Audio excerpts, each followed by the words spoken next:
My discussion this morning is going to kind of set the stage for a lot of really great content that you guys are going to see over the next 2 days. I will give you a few tips and tricks along the way, but primarily what I'm doing is kind of setting the table for a bunch of folks who have very great tactics that you guys can take with you that can answer some of the questions and some of the problems that you all threw out and some of the problems that you were afraid to throw out in public at the beginning of the day. So my background in this industry, even though there's some like glowing bio that is, by the way, I use the word shaped for that because then I don't actually have to have done the work. It's just that I've shaped those things in the industry. I wanted to talk a bit about what we see as building the restaurant of the future. You all are going to see a bunch of and interact with many really talented folks who are selling great software, solutions, ideas for the problems that you face as restaurateurs. From my perspective, in order to get the most out of that, you have to start with your own house. And in our case, I did the same thing. I said, hey, what will a quick service restaurant look like? What food will it serve? How will the service model look in 2050? Figured why not just use ChatGPT to answer this question?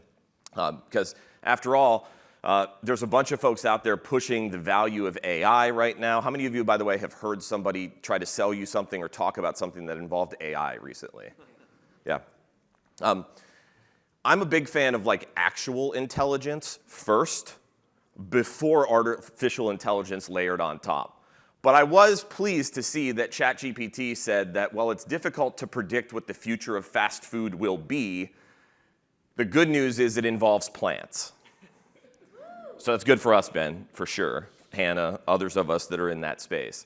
And it gave me a bunch of like mealy-mouthed stuff that you guys have probably heard in the past. Oh, we should potentially leverage technology. It will have mobile ordering. It might have self-service kiosks. The interior and the exterior of the restaurant will be designed thoughtfully.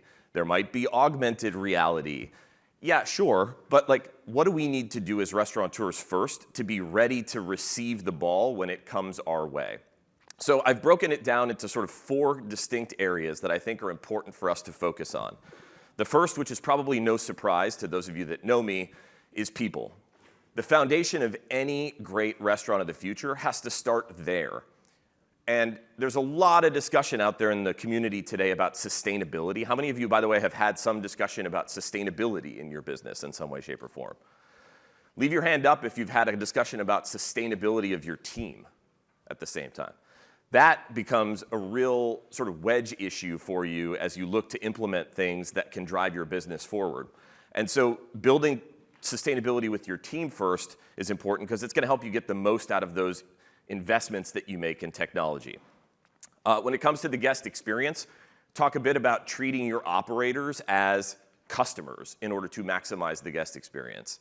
I see a lot of organizations go after, and I've been part of teams that have made this mistake before, that see a beautiful tool that looks fantastic and can be executed very well, and then it goes back to their team and it doesn't look anything like what it looked like out of the box or in that presentation.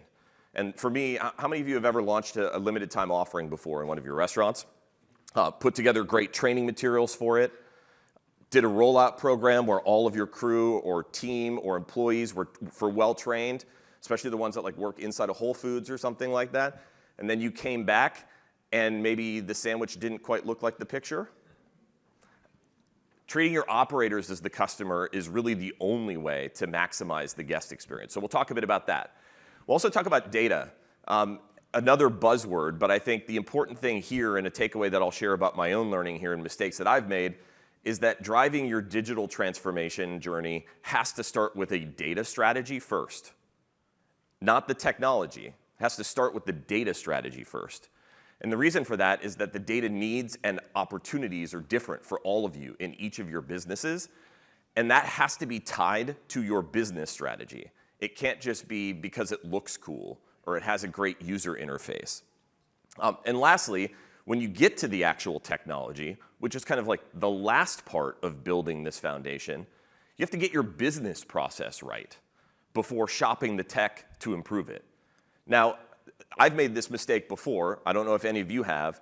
Falling in love with a piece of technology that looks fantastic before I actually know what my business process is, and then trying to hope that that technology will like teach my business the process. And I think the biggest and best of the quick service industry do the opposite. They just analog that business process until it's wired, and then they go out and shop the tech that's going to help them accelerate it. And so I'm going to talk a bit about that as well. So let's start with people. So a few things about what our teams are going through today, which I think is an important level set for us against the backdrop of some of the things that we'll talk about for the next couple of days. So first, according to a 2021 survey, which is old at this point, 41% of Americans, and by the way, a lot more percent of your employees, based on their earning, could cover, or sorry, a lot less, could cover an unexpected $400 expense in a month. Crazy, right? Like, so we have a group of Americans, a lot of them working in our industry, who are on such a razor's edge for cash flow that any unexpected cash or cash equivalent expense in their life is going to lead to debt. Debt in some way. Debt in borrowing it, debt in stealing it, debt in deferring something else, debt in brain space at your job. And so I think it means that in this world that we're headed to, with 59% of the folks out there struggling to make this work and it getting worse, we have to acknowledge that reality as employers. You're going to be asking them to implement things, and their mind is going to be on something else. And I don't know if you guys are reading the news, but that's going in the wrong direction out there in terms of the macro trend. Another thing that people aren't really talking about is student loan debt.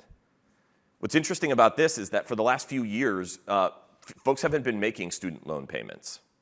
They just haven't needed to because there's been a moratorium on it related to the pandemic. And I don't know if any of you are paying attention, but recent legislation that just passed on the debt ceiling effectively reinstituted student loan payment obligations. So coming up here very soon, right now I believe it's in August, those payments are going to resume. Now the average student loan payment in this country right now for somebody who holds debt is $337 a month. And if you have a private student loan, so read like not Pell Grant or whatever else, but you went to and got like a private loan from like SoFi, for example, you're paying an average of $475 per month. Now, if I bump that up against the first data point, I've got a bunch of people who can't afford an unexpected $400 expense, and now I'm going to put a $400 monthly recurring expense on their bills. I don't like where this is going.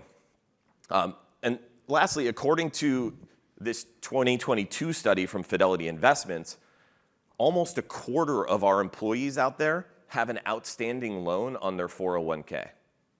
So you've got now people who are borrowed against their retirement on a razor's edge of not being able to afford what they have today, with a huge percentage of them about to get hit with a recurring obligation that they can't afford to have today. So if you've been thinking about these solutions, and some of which there's some providers here that you'll meet this week that are tackling things tied to the employee experience, and you'll hear more about some retention strategies later today from one of the other speakers. I think it's important to acknowledge this reality. This is a profile of America. I would make the argument that it is more of a profile of our teams in this industry than the percentages indicate here because of the typical wages that folks are earning in the restaurant industry.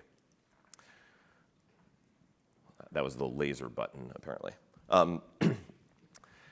our teams are also giving us some feedback, too. According to a survey that the NRA published, that's the restaurant side of things, not the other side, published in 2022, only 37% of restaurant employees believe that their companies make good decisions that support them in their jobs. 1 in 3. And that's down from 4 in 10 from the prior survey. But we're also going in the opposite direction. Now, what's fascinating about this is a lot of us in the room have implemented more technology, more things into the restaurant over the last few years. And the employees are telling us, I don't believe that you guys are making good decisions for my future here. And customer satisfaction has declined at the same time. That's not a surprise. You guys are seeing it. We're all battling it at the top line. You see rising prices. labor pressure, supply chain challenges, pandemic-related restrictions, et cetera. But our teams are feeling it. That same survey found that only 29% of restaurant employees believe that companies are doing enough to help them succeed in the job. So you've got problems for your employees. They're telling you that there are some macro challenges out there. Like, they're giving us the blueprint and saying, hey, if you want to build something for the future, if you want to enable digital transformation in your business, you got to make sure first that your employee group is firmed up. So we at Hart House have sort of started there. Instead of at the technology end of things, we've started at the people side of things. This is some great work, by the way, and a plug for Mike and his team at Fuse from an employment branding standpoint. We've been working with them on this. But I love this because with all of the discussion on sustainability in the space, we're sort of saying, you know what? There's so much discussion about like plastic straws. How many of you have to deal with like can't serve plastic straws in a jurisdiction that you operate? I just wish, I'm sort of bored about plastic straws. Like, I wish that people started talking about labor and that not being disposable. That at the end of the day, the human capital resources that we have in this category, they're not infinite. We've seen people leave the industry and move on to other things and not come back. We sort of have to like join forces together if we want to hold on to folks here and be able to get the most out of the digital transformation work that we're doing. And so with turnover up 150, 200%, we're just not going to have it happen. I'm always shocked at the fact that, like, as restaurateurs, we're like living with the idea that 150% turnover is okay. It blows my mind, because in any other job, not knowing when you're going to work the following week and having a new person next to you every 4 months would be really disruptive to your productivity. Yet somehow in the restaurant business, it's sort of become part of in the wood of what we do. And so I would make the argument that these investments have to be made to change that paradigm. And for those of you that are curious, right now, Hart House, out of the gate, averaging 88% team turnover at the restaurant level. So not where I want it to be yet, but certainly much better than it is in the broader QSR space. And so what we've done from a tactical perspective is take a look at how to invest in team-facing technologies first. There are several vendors, many of my partners that you guys will meet and check out. I encourage you to go to them as much as you do to somebody who's doing guest-facing tech, because tools out there that help with training, that help with balance and predictability, that help with sharing culture, that help with general wellness in your restaurants, like, those are part of digital transformation as much as online ordering, as much as a self-order kiosk. So one of the things that we're working on internally is just a peer-to-peer recognition tool, sort of branded in that too, that becomes part of the way in which people communicate and is designed by them and redeemed by them. If you guys want to learn more about that, I'm happy to talk to you about it. It's a journey that's also involved another SaaS provider and some custom work that we've done. But again, designed around a business process and a business strategy of firming up the talent pipeline at the base of that pyramid. So, in summary, on the people side of things, for each of these, I'm going to give you a truth and a tactic. For me, the truth is that the restaurant of the future begins with the employee experience, because that experience will never exceed the guest experience.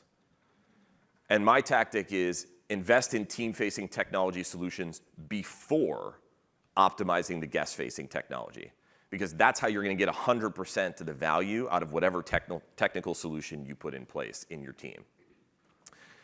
So let's move to the guest now. Interesting stats about this, and this is good news for us, guys. Whether you call yourself fast casual or quick service, you're all quick service. You're all limited service here. Fast casual sometimes can just get the name of like quick service with a longer ticket time. The reality is, like, we're all in the quickish service space. And the good news is Americans are still hooked on quick service food. 41% of North Americans, nod to all the Canadians here from Industry Now, of North Americans eat fast food weekly. So why? Well, because it's affordable, it's convenient, and it's delicious. But those customers are changing. if we want to capitalize on some of the transformation work that we're talking about, we have to understand where these customers are going. I find it fascinating that for all of the talk about like hip, cool, like trendy, et cetera, that fast casual folks can get into, the core of QSR is still very, very America. It's like the middle of America, and not in a derogatory way, but in a bell curve way. It's like, it's the every person of this country. The core demographic is not super wealthy. It's really blended across all ages, and it's changing. I find it really interesting that for folks that are eating in QSR, you're seeing more and more of them make decisions about things like cutting calories or introducing more plants or reducing salt or eating less meat. All of that is where they are headed. The other thing, though, I find is fascinating is that those same people are very active. You know, they're more likely to go to the gym, more likely to be interested in plant-based food. And I think this is important because if you think about what your employees are going through and you think about where your customers are heading, there's a big temptation there to try to like hack it, to use technology to solve it. But at the end of the day, like first and foremost, you have to get your business process right. So like there's an opportunity in this space for all of us today. A lot of folks market to plant-based eaters. But there's a huge addressable market of 80% of folks that are eating fast food every day. And so the Hart House brand positioning is not like, hey, we're here for vegans and vegetarians. It's, hey, we're here for fast food users. Like if you eat burgers and chicken sandwiches, like we're here for you. Because that's where the people are. And we're trying to leverage these trends that you see in the middle of the opportunity for that intersectionality of people who describe themselves as flexitarians or trying to incorporate new foods, et cetera. And I think this is important because, again, when you're trying to select your partners for digital transformation, you have to know what your customer target is. But those habits are hard to break. By the way, how many of you have ever tried to make a New Year's resolution? How many of you have given that up before the end of the first week in January?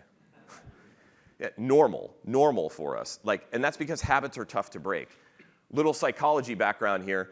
When we're designing guest experience and employee experience stuff, I try to limit myself to this reality, which is that in all cases, we have sort of the analytical part of our brain that says we should do these things differently and do them better. That's the rider component here. But we have this like implicit habits that are automatic and kind of hard to shake and everything else. That's the elephant. There are a lot of things that are hard to change out there in the space, habits that are difficult to change. And so when we think about implementing tools that are guest-facing in the restaurant, have to acknowledge that like these biases are at play.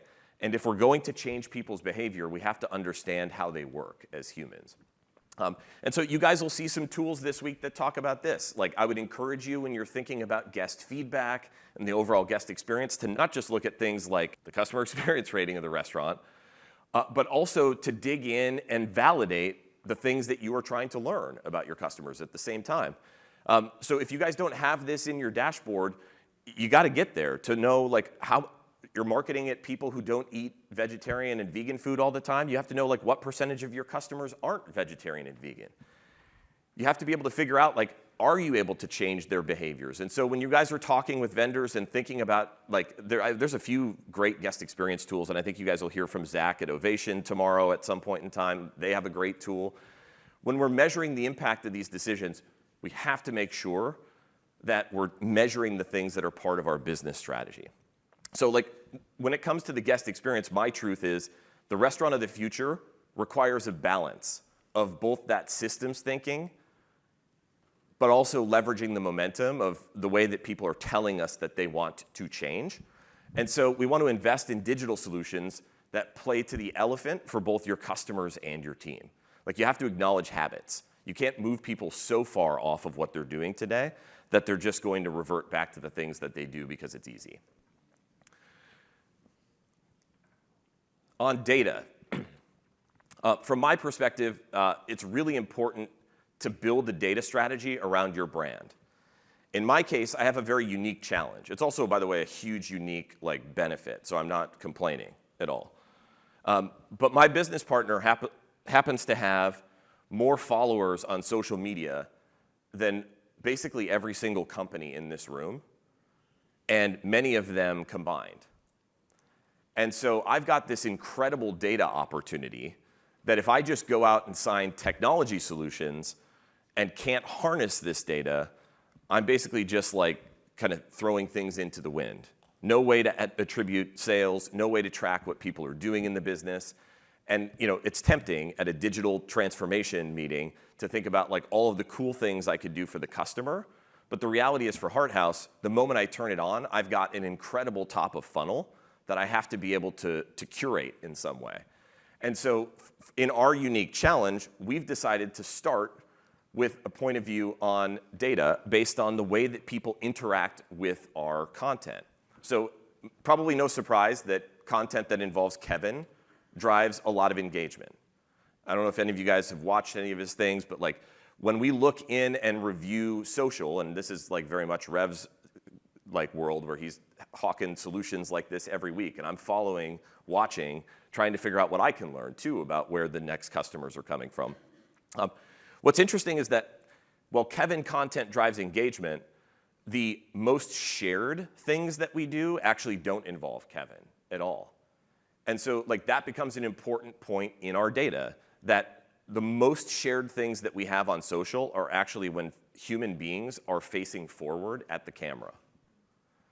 And what we've learned is that, again, back to that sort of targeting meat eaters, targeting flexitarians, those folks are responding to customers giving us authentic reviews of the food, basically saying like, this is delicious, this is good, it would be good on its own, just so happens to be made from plants. And so we have to have a way to curate all of that data into something that allows us to drive the kind of insights we need for the business. And I'll show you what that looks like from a schematic standpoint in a moment. Another thing, just sort of a free hack here, since this, I will give one tip. I learned this the other day. You guys may know this already, but if you don't, this is super helpful. There is apparently a repost option in TikTok that delivers your video to followers without it appearing on that person's feed. It like just automatically like white label reposts. And so if you're using influencers for marketing or paying for some sort of white label promotion to your business, we found that in Kevin's case, like he can just basically retarget this out to all of his people without it showing up like it's coming from him. And so what it allows us to do is take influencer-based posts with small micro folks that are like closer to a specific constituency, get them talking about the food, and then repost it blindly. And so it has driven some pretty ridiculous profile views and engagements for us. So not like a core part of my message, but just kind of an interesting tip or trick if you didn't know about it, because I just learned about this recently. But so when we start talking about a data strategy behind that, with all of that good, rich stuff coming in the top, Hart House has decided to build this architecture with a partner at the beginning. And so there are actually a couple of folks here that you'll meet that are in the data strategy business. I encourage you to make sure that you connect with those folks. I think one of them is doing a breakout or a host of a panel tomorrow. But like, it's important to recognize that like, you have to have a central system to put all of this information into so that your insights are 360 degrees around your customer, not just individual insights. And like, there's some like past technology woes, which I'll put up here in a moment, that are interesting. By the way, if any of you are interested in this firm, I'm happy to make an introduction to them too. But I think the important thing here is that you start with the data and then plug all of the technology into that data strategy, not start with the tech and work your way back to actually building a data warehouse when you're at 100 restaurants. That's super painful. So my truth on data is, for the restaurant of the future, it requires the harmonization of a bunch of disparate data points. The true power of AI or large language models is going to come with a clean data set, a proprietary data set, because as you can see, Stan can just chat GPT something and get an answer. Like, that's democratized now forever. Your advantage is going to come from your data, the data that you have that isn't searchable, crawlable, or anything else out there in the world. So if you invest in a unified data set to maximize the benefits of great technology, I think that's a good foundation for how to build and support your digital transformation. And so final comments on tech, which is going to be actually not a lot of tech. It's going to be a few just sort of short comments about how I think we operate as restaurant operators and what I think we could do differently. A lot of us out there in the world end up with technology that looks a little bit different than the brochure sometimes. How many of you at one point in 2020 got a delivery that looked like this, based on the picture that looked like that? Or this? That's a rough bruschetta there. That's my favorite. Sometimes technology can be like this. It can be different in reality than it looks like out of the box, but it's usually not the technology provider's fault. For those of you that are vendors here hanging out in the room, it's usually our fault on the operator side of things.